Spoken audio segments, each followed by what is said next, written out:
यह अत्यंत आपत्तिजनक, आश्चर्यजनक, पूरे विश्व के लिए जो है यह बेहद निंदनीय बयान है कि अमेरिका जैसे राष्ट्र में और उपराष्ट्रपति के पद पर जो व्यक्ति बैठा हो वह इस तरह बयान दे सकता है। देखिए, अमेरिका के उपराष्ट्रपति जेडी वेंस ने जो कहा है बहुत ही दुर्भाग्यपूर्ण है, क्योंकि आज संपूर्ण विश्व सनातन की तरफ, हिंदू की तरफ बढ़ा जा रहा है। देखिए, गलत है। हम हिंदू हैं तो हम अपने धर्म में सुखी हैं और अपने धर्म का पालन चाहिए करना। जिस तरह अमेरिका के उपराष्ट्रपति ने अपने धर्म पत्नी पर दबाव डाल रहे हैं ईसाई के लिए, और उनके 2 बच्चे जो हैं और ईसाई में ही शिक्षा ग्रहण कर रहे हैं, यह एक गलत है। उनका स्वयं वो स्वतंत्र हैं, उनकी धर्मपत्नी हिंदू हैं तो हिंदू ही रहना चाहिए। अगर ऐसा कर रहे हैं तो ये संविधान कानून के हिसाब से अपराध है। कि जहाँ सत्य है, जहाँ करुणा है, जहाँ प्रेम है, जहाँ त्याग है, जहाँ तपस्या है, जहाँ बलिदान है और जहाँ सेवा है, वो धर्म है, वहाँ धर्म है। तो जहाँ सत्य है तहाँ धर्म है, जहाँ धर्म है तहाँ सनातन है, और जो सनातन है वही शाश्वत है।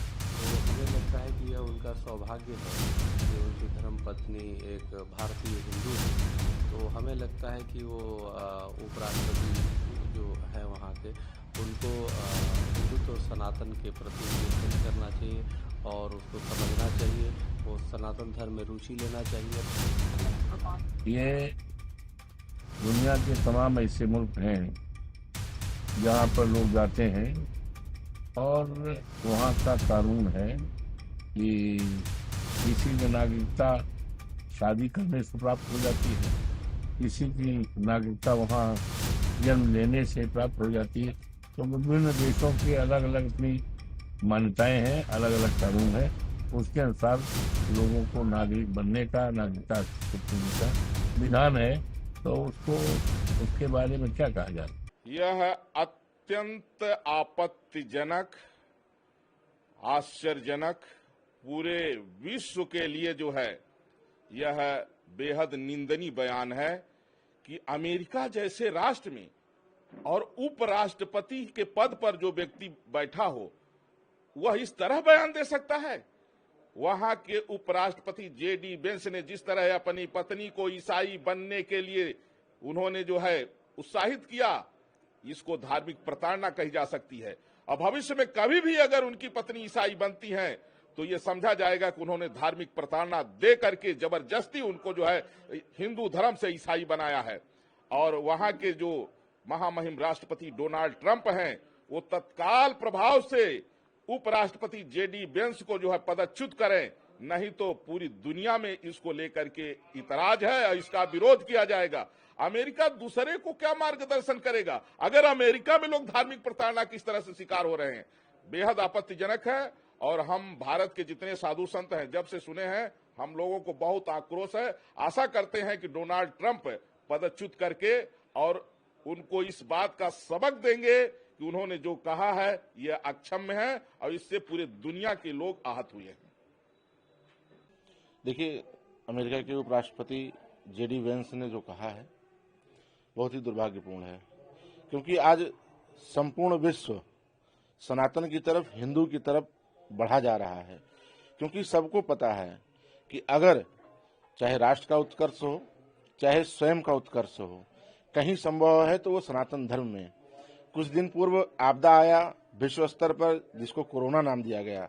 उसने साबित कर दिया कि सनातन और हिंदू धर्म की जो परंपरा थी, जो उनकी संस्कृति है, अगर बचा सकता आपदाओं से, विपदाओं से, तो केवल सनातन हिंदू धर्म ही बचा सकता है।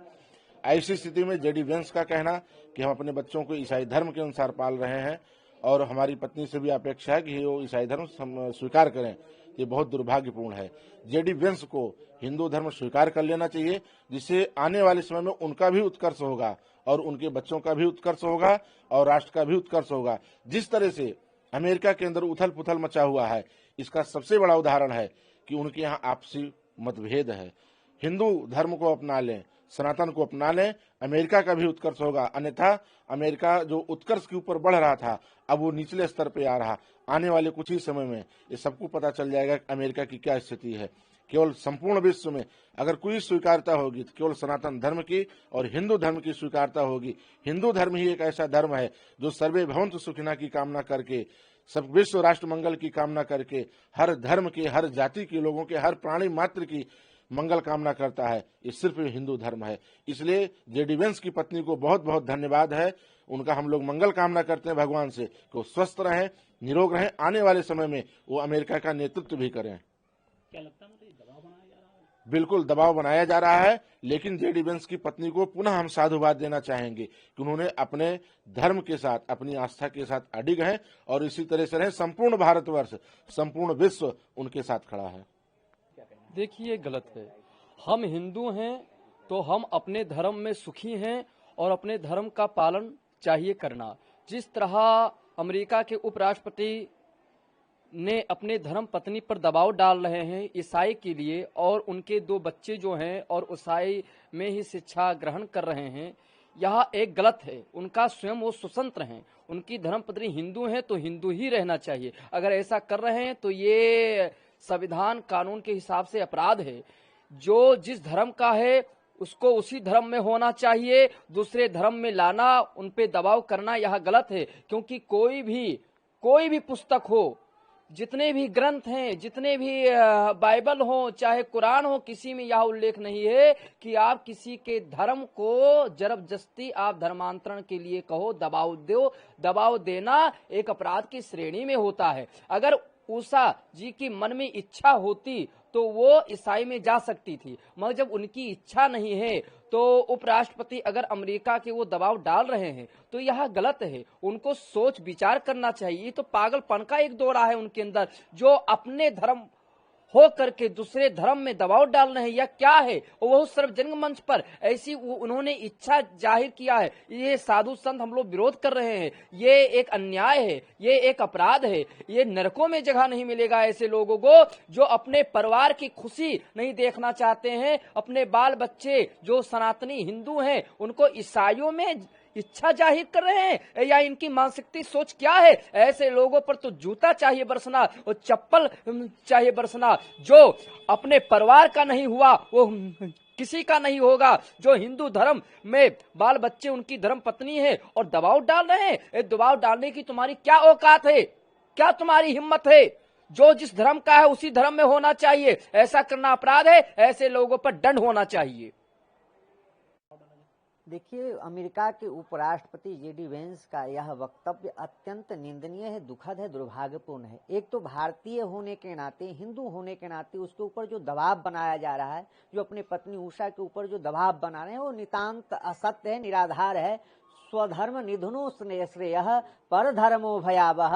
अपना धर्म ही जो है श्रेयस्कर होता है, कल्याणकारी होता है, दूसरे का धर्म जो है वो भयावह होता है। तो मैं उन्हें निवेदन करूंगा कि आप इस गीता के लाइन को स्मरण करिए और अपने ही पथ पे चलिए। किसी को इस प्रकार से भारतीय और हिंदू होने के नाते उस पर दबाव बना करके इस प्रकार धर्मांतरण कराने का जो आपका कुचक्र है, यह अत्यंत निंदनीय है, दुखद है। इसकी जितनी निंदा की जाए उतना कम है। उनकी बुद्धि ओछी मानसिकता के हैं। वो इस प्रकार से जो है अपनी पावर को जो दिखाना चाहते हैं वह भी दुर्भाग्यपूर्ण है। आज आपके हाथ में सत्ता है, कल किसी अन्य के हाथ में रहेगा और आप अपने बच्चे को, अपने पत्नी के ऊपर दबाव नहीं बना सकते हैं। ये संविधान के खिलाफ है। ये आप व्यक्ति की अभिव्यक्ति की आजादी के खिलाफ है। आप एक तरफ जो है इस तरह से आप कर रहे हो, भारतीय होने के नाते यह अत्यंत निंदनीय है। इनके ऊपर कठोर कार्रवाई होनी चाहिए। मैं वहां के राष्ट्रपति से मांग करूंगा कि किसी भी व्यक्ति की अभिव्यक्ति की आजादी पर इस प्रकार से प्रहार करना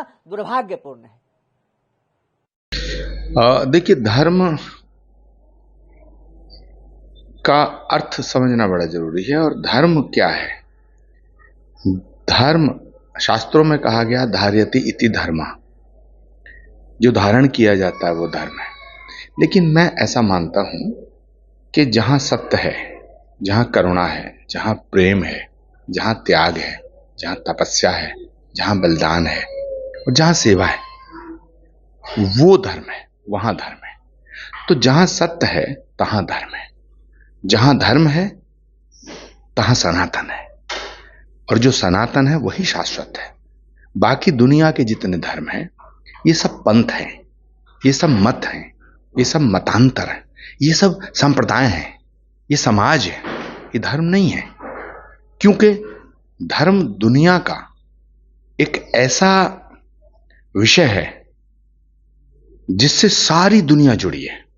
धर्म वो है जो वसुधैव कुटुंबकम कहता है, धर्म वो है जो विश्व बंधुत्व की बात करता है, धर्म वो है जो सेवा परमो धर्मा कहता है, धर्म वो है जो अहिंसा परमो धर्मा कहता है, धर्म वो है जो सत्य सनातन सर्वदा कहता है।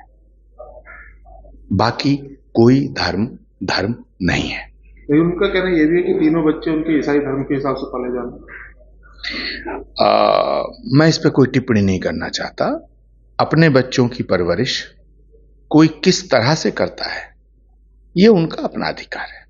लेकिन उनकी पत्नी जो है वो भारतीय मूल की नागरिक, हिंदू धर्म। देखिए, हिंदू होना ये तो गर्व का विषय है, और अगर उनकी पत्नी हिंदू है तो उन्हें परलोक में भी जगह मिलेगी, स्वर्ग मिलेगा, क्योंकि स्वर्ग जो है वो हिंदुओं के बिना किसी को नहीं मिलेगा। उनको मानसिक बीमार है।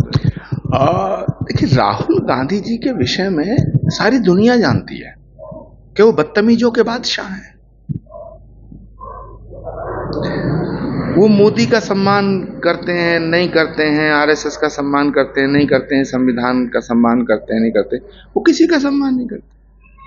उनकी जो शिक्षा दीक्षा हुई है, बुनियादी प्रॉब्लम वहां है, उनके संस्कारों में प्रॉब्लम है। वो हमेशा बेहूदी और बदतमीजी की बातें करते हैं।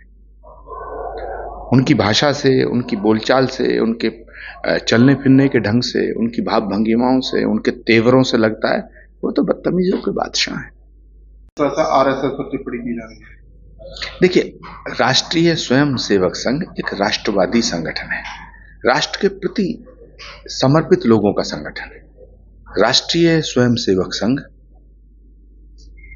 तपस्वियों का संगठन है, पराक्रमी और पुरुषार्थी लोगों का संगठन है।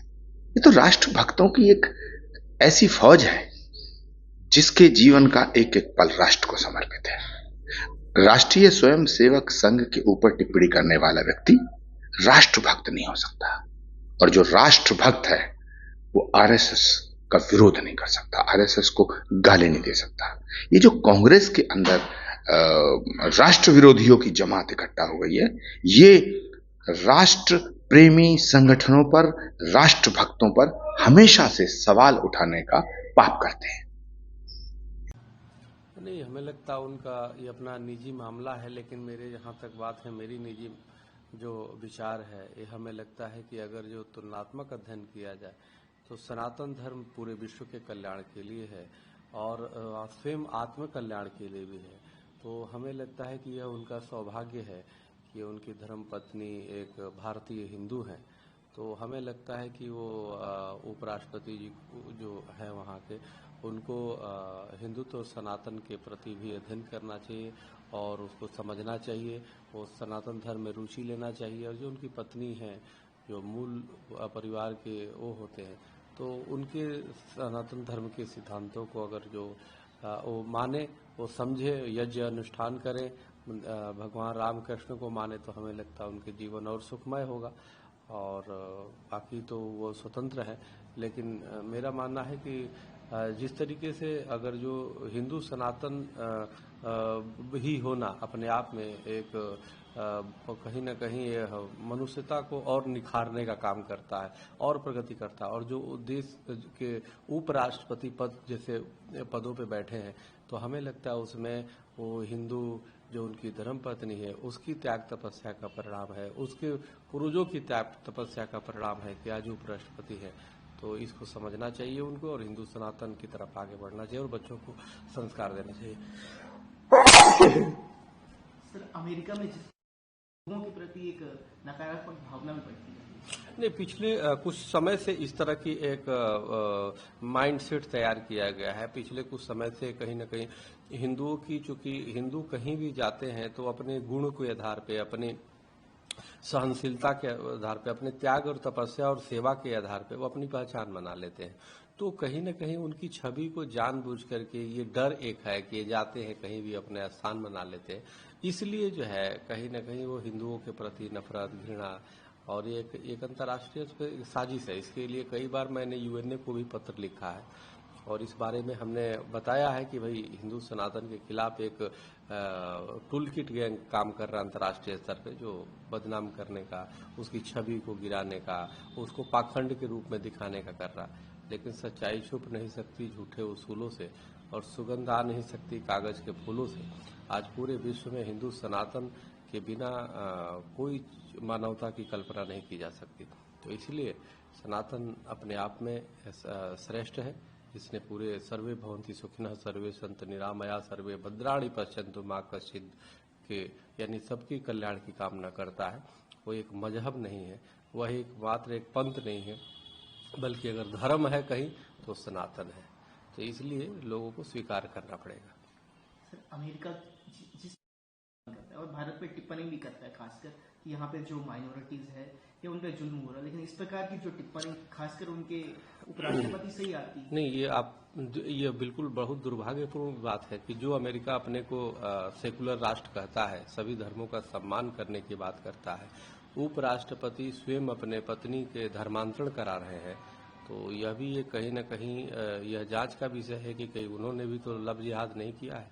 कहीं ऐसा तो नहीं कि उन्होंने भारतीय हिंदू महिला के साथ होकर के और जोर जबरदस्ती कर रहे हैं उसके धर्मांतरण करने को। तो यह तो समस्त अमेरिका में और पूरे विश्व में रह रहे हिंदुओं का अपमान है कि आप कह रहे हो कि एक तरफ जो है 2 बच्चों को कर रहे हो और दूसरी तरफ पत्नी पे भी हमें लगता है कि दबाव डाल रहे हैं कि वो भी क्रिश्चियनिटी को माने। तो कहीं ऐसा तो नहीं कि एक साजिश के तहत जानबूझ करके ऐसे किया जा रहा है। यह दुर्भाग्यपूर्ण है। ये दुनिया के तमाम ऐसे मुल्क हैं जहाँ पर लोग जाते हैं और वहाँ का कानून है कि किसी की नागरिकता शादी करने से प्राप्त हो जाती है, किसी की नागरिकता वहाँ जन्म लेने से प्राप्त हो जाती है। तो विभिन्न देशों की अलग अलग अपनी मान्यताएं हैं, अलग अलग कानून है, उसके अनुसार लोगों को नागरिक बनने का, नागरिकता का विधान है। तो उसको उसके बारे में क्या कहा जाए। उनके तीनों बच्चों को ईसाई धर्म के अनुसार पाला पोसा जा रहा है। उनको उम्मीद है कि उनकी पत्नी भी ईसाई धर्म कबूल करेंगे। हम उम्मीद पे बात नहीं करते। उम्मीद तो हमेशा ऑलवेज अच्छी उम्मीद करना चाहिए। Always hope for the best. मेरा अपना मानना होता है कि always hope for the best, हमेशा अच्छे की उम्मीद करना चाहिए, खराब के लिए कभी सोचना नहीं चाहिए। खराब के लिए प्रिपेयर भी नहीं। Always hope for the best and prepare for the worst, ये मेरा मानना है। Thank you. आरएसएस को लेकर के राष्ट्रीय अध्यक्ष अखिलेश यादव ने बढ़ा दिया कि उसको बंद कर देना चाहिए। इसको लेकर कैसे? ये कल समूचे देश ने भारत रत्न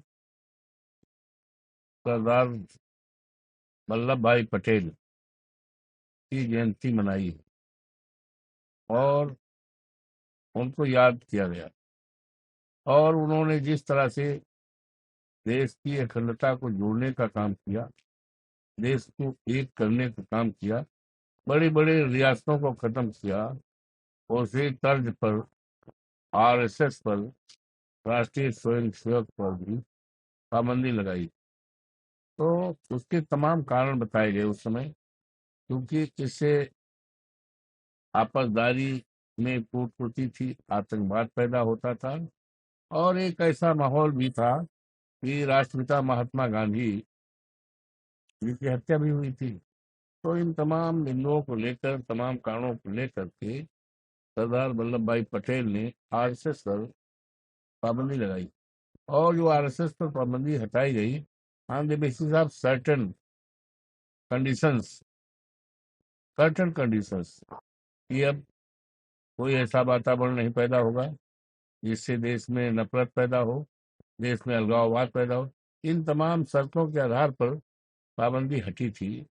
लेकिन आज देखा जाए तो समूचे देश में अगर कोई पार्टी, कोई संगठन नफरत फैलाने का काम कर रहा है तो भारतीय जनता पार्टी और आरएसएस कर रही है। अलगाववाद की विचारधारा भारतीय जनता पार्टी, और ये भारतीय जनता पार्टी का मूल पार्टी जो है आरएसएस है। आरएसएस के आधार पर ही भारतीय जनता पार्टी का गठन हुआ है, और जो कंडीशंस लगाई गई थी ये इनको पाबंदी हटाने पर, उस शर्तों पर ये खड़े नहीं उतर रहे हैं। तो हमारे नेता माननीय अखिलेश जी ने जो बयान दिया है आरएसएस को लेकर, भारतीय जनता पार्टी को लेकर, ये समय के हालात को देखते ही उन्होंने दिया है। कल भाजपा ने बिहार में अपना घोषणा पत्र घोषित किया, उसको लेकर लालू प्रसाद यादव ने ट्वीट किया कि ये घोषणा पत्र नहीं है, माफी पत्र देना चाहिए। घोषणा पत्र जिसको पढ़ने का समय ना हो वो कैसे बिहार में काम कर जाएगा? देखिए, ऐसा है, ये भारतीय जनता पार्टी का घोषणा पत्र का कोई मतलब नहीं है। वो तो रद्दी की टोकरी में डाल देते हैं, सरकार आने के बाद उस पर अमल नहीं। ये केवल समाजवादी पार्टी और इंडिया गठबंधन का ही घोषणा पत्र होता है कि सरकार बनने के बाद जो भी वादे किए जाते हैं 5 साल में उन वादों को पूरा किया जाता है। और घोषणा पत्र एक पवित्र दस्तावेज, जैसे धार्मिक ग्रंथों को अपने धर्म और मजहब के अनुसार तो उसका सम्मान करते हैं, उसका अनुसरण करते हैं, उसका पालन करते हैं, उसी तरह से ये हमारा जो घोषणा पत्र होता है इंडिया गठबंधन का, समाजवादी पार्टी का, वो हम लोगों के लिए एक धार्मिक ग्रंथ के रूप में होता है। उसका अनुपालन और अनुकरण करते हैं। बिहार चुनाव के पहले जनसुराज कार्यकर्ता मृत पाए गए और मोकामा में भी तनाव है। ये जो वहाँ घटना हुई है वो लोकतंत्र के ऊपर हमला है। लोकतंत्र के ऊपर हमला है, और ऐसे वक्त में जब मतदान के बहुत थोड़े समय बचे हैं, इस तरह का वातावरण पैदा हो जाना, इस तरह की हिंसा पैदा हो जाना, लोकतंत्र के ऊपर हमला है। मैं चुनाव आयोग को और वहाँ की सरकार को और खास तौर से प्रधानमंत्री से मांग करता हूँ कि वहाँ का चुनाव निष्पक्ष, स्वतंत्र, निर्भीक होकर मतदाता जो अधिकार बाबा साहब भीमराव अम्बेडकर ने दिया है मताधिकार का, उसका उपयोग कर सके, ऐसा माहौल कायम करना चाहिए।